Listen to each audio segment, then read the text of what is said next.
C'est une technologie qui imite la nature en laboratoire, l'édition du génome ou modifier l'ADN pour améliorer le goût, la résistance aux maladies et le rendement des cultures. Ces possibilités sont infinies, mais a-t-on affaire à de nouveaux OGM ?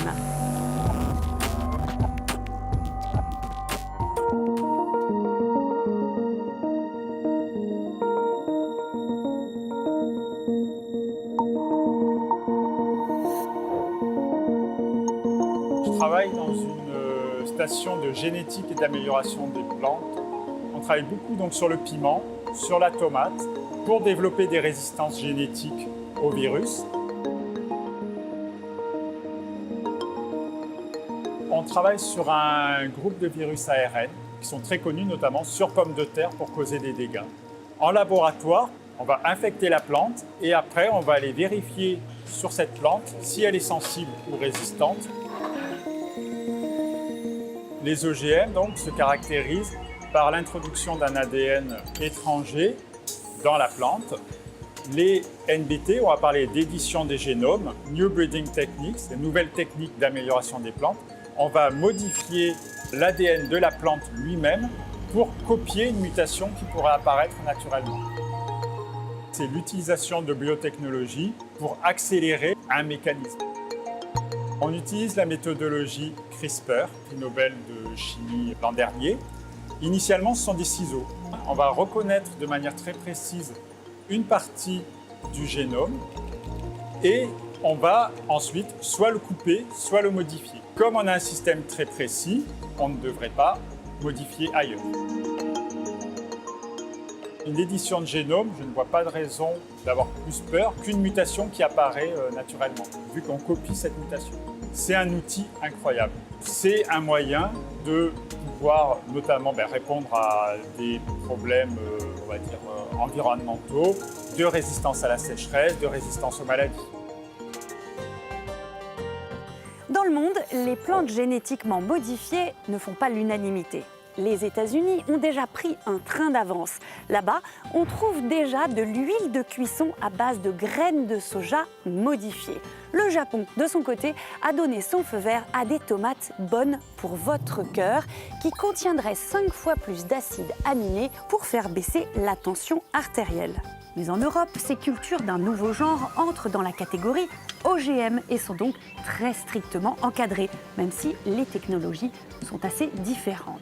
Aujourd'hui, certaines voix s'élèvent pour demander un assouplissement de cette loi. Certains agriculteurs ne seraient pas contre un petit coup de pouce génétique pour sécuriser leur production.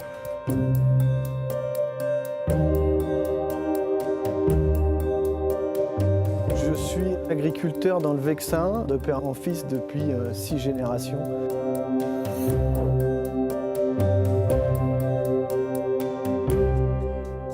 Je cultive plusieurs cultures, betteraves, céréales, colza, maïs, lin. Nous, c'est le principal intérêt qu'on peut trouver au NBT dans notre métier, de limiter d'éventuels passages de protection phytosanitaire. À l'heure où on nous demande de faire toujours plus vert, évidemment que cette technologie, elle nous semble intéressante.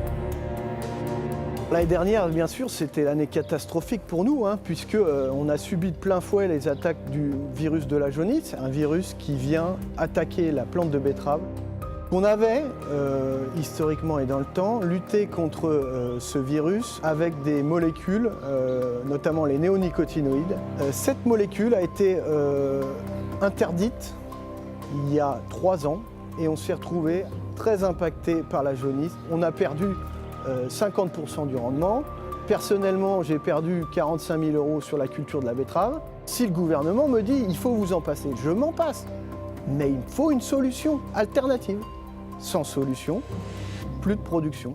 Aujourd'hui, pour trouver une solution technique sur une betterave tolérante à la jaunisse, il nous faudrait 5 ans.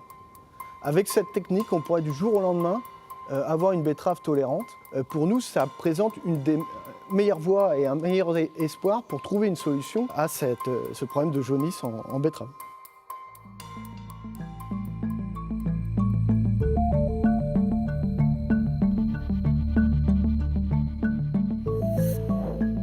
Ils nous ont fait les mêmes promesses avec les OGM transgéniques.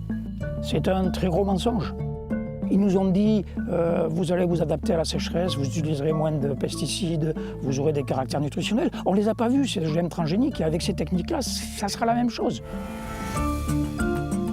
Le nœud du problème, c'est que les chercheurs sortent des laboratoires, qui viennent dans les champs. Il faut sélectionner les plantes là où elles vont être cultivées, pas in vitro dans une boîte de pétri, dans un laboratoire, où après on a des cellules qui n'ont jamais vu l'environnement dans lequel vont pousser les plantes, donc elles ont besoin de pesticides. Les faucheurs volontaires, ils sont nés contre les OGM transgéniques. Ça a été parfois violent, ça a duré une quinzaine d'années et on a obtenu leur interdiction en France. Là, nous allons avoir exactement la même démarche jusqu'à ce qu'effectivement, il y ait une protection suffisante des consommateurs, de l'environnement et le droit des paysans de savoir ce qu'ils cultivent et ce qu'ils vendent. Nous, on ne dit pas qu'il faut absolument les interdire, on dit qu'il faut les évaluer. On n'est absolument pas prêt à lâcher. Moi, je suis retraité, mais je suis prêt à les faucher demain matin. Là, il n'y a aucun problème.